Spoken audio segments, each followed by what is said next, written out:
कहते हैं अगर महीने की 13 तारीख को फ्राइडे हो तो रात थोड़ी अलग होती है।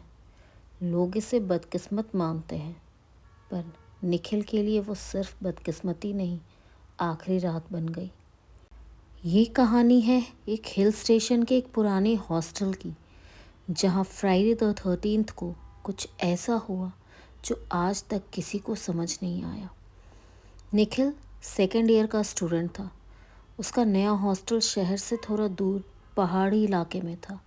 बिल्डिंग पुरानी थी, सीमेंट टूट टूट कर गिर रहा था और रात में हवा चलती तो दरवाज़ा खुद हिलता। रूम नंबर 13 खाली पड़ा था, किसी को अलॉट नहीं किया जाता था। वार्डन सिर्फ इतना कहता, मेंटेनेंस इशू चल रहा है। पर स्टूडेंट्स के बीच एक और कहानी चलती थी। कहते हैं 10 साल पहले इसी रूम में एक लड़का रहता था, मोहन।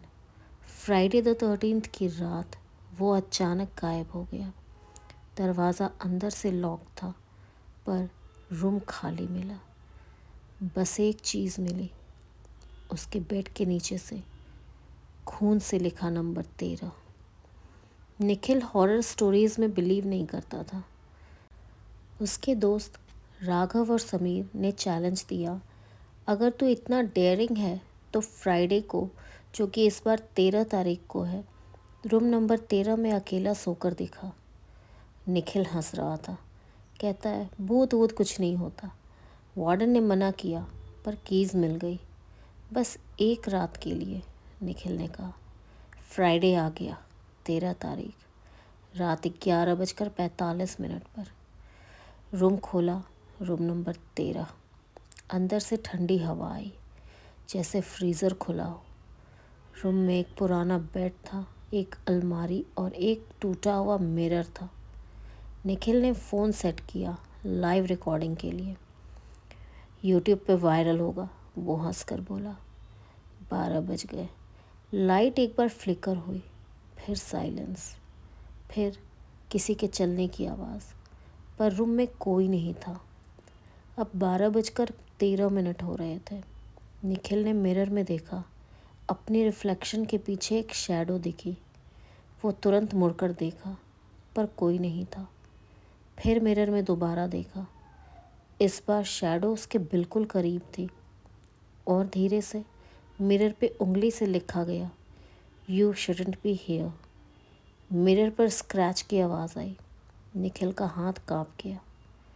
अब 12:26 हो रहे थे। बेड के नीचे से हल्की सी खुरचने की आवाज़ आई, जैसे कोई नेल से फ्लोर स्क्रैच कर रहा हो। निखिल झुक कर देखता है, अंधेरा, पर उस अंधेरे में 2 सफ़ेद आंखें चमक रही थी। उसने टॉर्च जलाई, कुछ नहीं था, पर उसका फ़ोन अपने आप रिकॉर्ड कर रहा था। स्क्रीन पर क्लियरली दिख रहा था, बेड के नीचे कोई बैठा था, पर रियल में कुछ नहीं। 12:40 हो रहे थे। निखिल ने रूम छोड़ने का डिसाइड किया। दरवाज़ा खोला, पर हैंडल हिलता ही नहीं था। लॉक जाम हो गया था। फ़ोन नेटवर्क भी चला गया। बैटरी 82% से सीधा 13% पर आ गई और उसके पीछे से एक आवाज़ आई, रूम नंबर 13 किसी को वापस जाने नहीं देता। सडनली अलमारी का दरवाज़ा खुला। अंदर से एक डायरी गिरती है।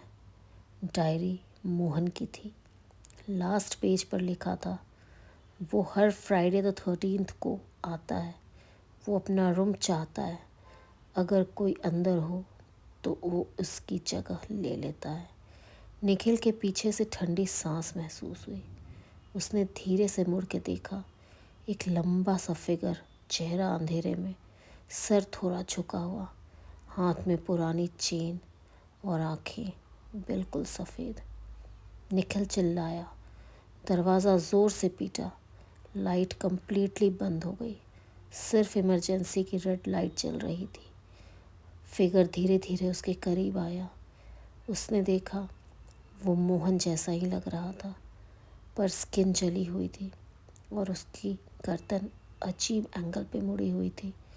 वो बोलता है, तू मेरी जगह लेगा, रूम का टेम्परेचर और गिर जाता है। निखिल ने डायरी उठाई और ज़ोर से उस फिगर पर फेंकी। 1 सेकंड के लिए वो गायब हो गया। दरवाज़ा खुल गया। निखिल भागता हुआ कॉरिडोर में निकला। हॉस्टल का कॉरिडोर अंधेरा था। सब रूम्स बंद थे। अब घड़ी में 1:13 हो रहे थे। हर डोर पर नंबर 13 लिखा हुआ था। वो कंफ्यूज हो गया। रूम नंबर्स चेंज हो चुके थे। उसने राघव को कॉल किया।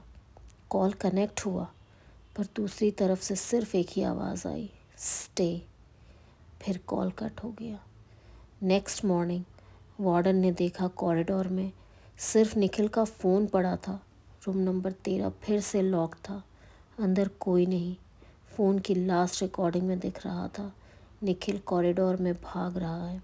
फिर कैमरा गिरता है और एक शैडो उसके ऊपर झुक के बोलती है, अब तू यहाँ रहेगा। रिकॉर्डिंग 1:13 पे ख़त्म हो जाती है। आज भी वो हॉस्टल खड़ा है। रूम नंबर 13 अब भी खाली है। हर फ्राइडे द 13th को रात 12:13 पे मिरर पर लिखा मिलता है, नेक्स्ट। और कॉरिडोर में किसी के भागने की आवाज़ सुनाई देती है। लोग कहते हैं मोहन अब आज़ाद है और निखिल रूम नंबर 13 का नया मालिक। अगर आप कभी किसी पुराने हॉस्टल में रुके और आपको रूम नंबर 13 मिले तो सोच लीजिए, क्योंकि कुछ कमरे सिर्फ कमरे नहीं होते, वो किसी का इंतज़ार करते हैं। और आज फ्राइडे है और तारीख 13, तो शायद वो इंतज़ार कर रहा होगा।